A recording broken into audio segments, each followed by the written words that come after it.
استغفار کے حوالے سے ایک بڑا اہم واقعہ ہے، وہ بیان کر کے 3 وظیفے آپ کو بتاؤں گا۔ حضرت امام احمد ابن حنبل ایک شہر میں چلے گئے، مسجد میں پہنچے، مسجد بند ہو چکی ہے۔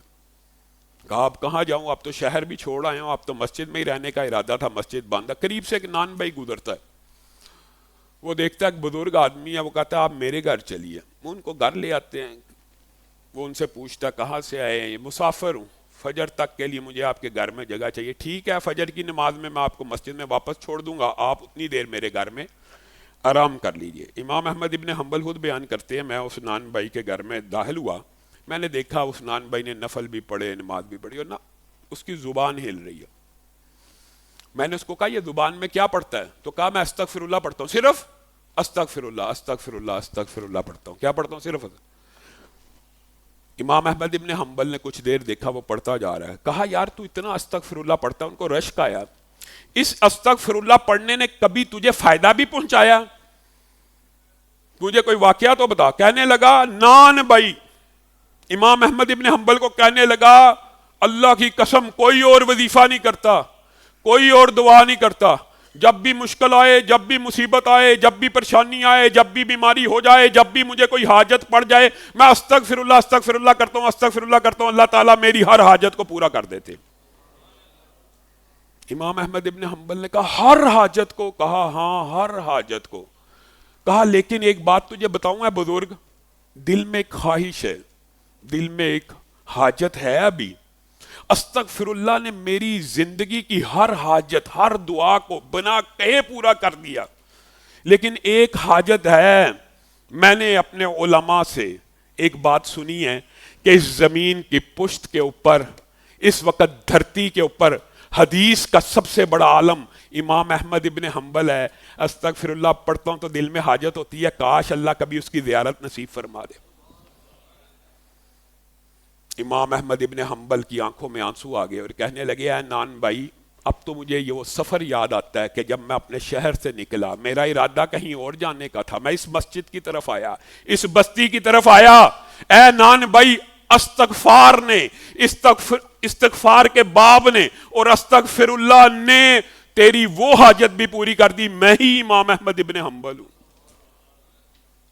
فَقُلْتُ اسْتَغْفِرُوا رَبَّكُمْ انہو کانا غفارا یرسل السماء علیکم مدرارا۔ استغفار سے چمٹ جاؤ، استغفار کو پکڑ لو، ہر مشکل میں سے نکل جاؤ گے، ہر پریشانی میں سے نکل جاؤ گے۔ بن مانگے اللہ تمہیں وہ دے گا جو لوگوں کے مانگنے پر دیتا ہے۔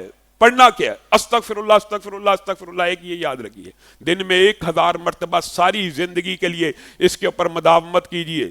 دوسرا استغفر اللہ الذی لا الہ الا هو الحی القیوم واتوب الیہ، یہ وظیفہ آپ نے یاد کرنا ہے۔ رسول اللہ صلی اللہ علیہ وسلم نے فرمایا کوئی بندہ میدان جنگ سے آمنے سامنے کفار کو دیکھ کے فرار ہو جائے، یہ اتنا بڑا گناہ ہے کہ ہلاکت والا گناہ ہے، انسان کو جہنم میں ڈالنے والا گناہ ہے کہ دشمن کے سامنے پیٹھ کو پھیر دیا جائے، لیکن وہ مجرم بھی آ کے یہ کلمہ ایک مرتبہ اللہ رب العزت کی بارگاہ میں پڑھے، اللہ تعالیٰ معاف فرما دیتے۔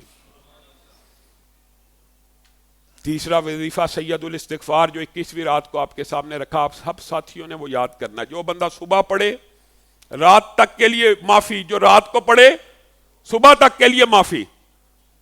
اور یہ بات یاد رکھیے گا سید الاستغفار ہر بندے کو، وہ باہر چارٹ کے اوپر بھی لگا کے رکھا ہوا، اللہم انت ربی لا الہ الا انت خلقتنی وانا عبدک وانا علی عہدک ووعدک ما استطعت، یہ آپ احباب نے وہاں سے پڑھنا ہے۔ اعوذ بک من شر ما صنعت ابو لک بنعمتک علی وابو لک بذنبی فاغفر لی فانہ لا یغفر الذنوب الا انت، یہ وظیفہ آپ نے یاد کرنا، اور یہ وظیفہ یاد کر کے اس کو صبح اور شام اپنی زندگی میں جاری کرنا ہے۔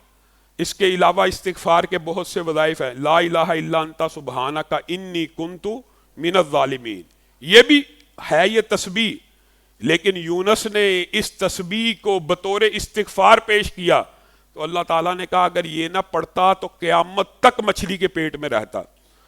اور اسی طرح ربنا ظلمنا انفسنا وان لم تغفر لنا وترحمنا لنکونن من الحاصرین. اسی طرح ربی انی ظلمت نفسی فاغفر لی، اور آخر میں اللہم اغفر لی. یہ تمام وظائف استغفار کے وظائف ہیں. ان میں سے کسی ایک کو پکڑ لے، تمام کو پکڑ لے، ان سے گناہوں کی معافی مانگے. حتیٰ کہ رسول اللہ صلی اللہ علیہ وسلم کی حدیث ہے جب بندہ تسبیحات تحلیلات کے بعد کہتا ہے نا اللہم اغفر لی، اللہم اغفر لی، اللہم اغفر لی، تو 10 مرتبہ اگر کہتا ہے تو اللہ تعالیٰ 10 مرتبہ کہتے ہیں میں نے تجھے معاف کر دیا.